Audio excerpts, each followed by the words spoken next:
Bando profissional saúde sira usa medicamentos e Hospital Nacional Guido Valadares. Hodi buka lucro basira ne clínica privado. Também equipamento hirak ne Estado União. Ministra Saúde Elia dos Reis Amaral Hatolia hirak ne. Ia celebração aniversário hangeve badala Ronolo Resindrua.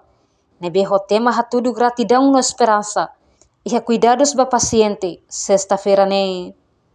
Governante ne husu ba pessoal saúde sira ia hangeve. Labele usa reagente sira ia laboratório nacional. Ba apoio fali sira ne clínica privado. Também Estado for licença ba clínica privado sira ne. Ba cuidados saúde primária. Enquanto Hospital Nacional Guido Valadares maksai cuidados saúde terciário. E a mensagem ainda precisa tua atenção, senhor diretor executivo, e equipa, tal atenção rigoroso bagi labele kusba profissional saúde sira aula do sei, mas informação labele consigo, labele foti e usa equipamento médicos, medicamento estariam lori ba clínica privado, pode foti lupo cidadania. Labele foti usa reagente laboratório ba ia clínica privado. Balu haronamos foti background ba apoio ia clínica privado. Clínica privado ita for licença, pode ba ia cuidados saúde primária.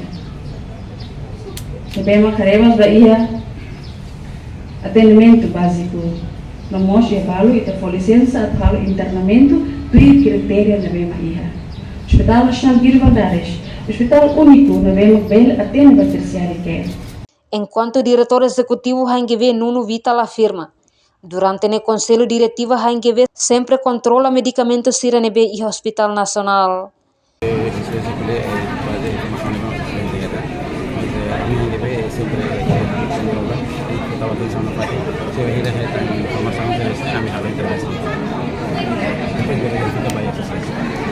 Reportagem Marquita da Silva, Televisão Timor Pos.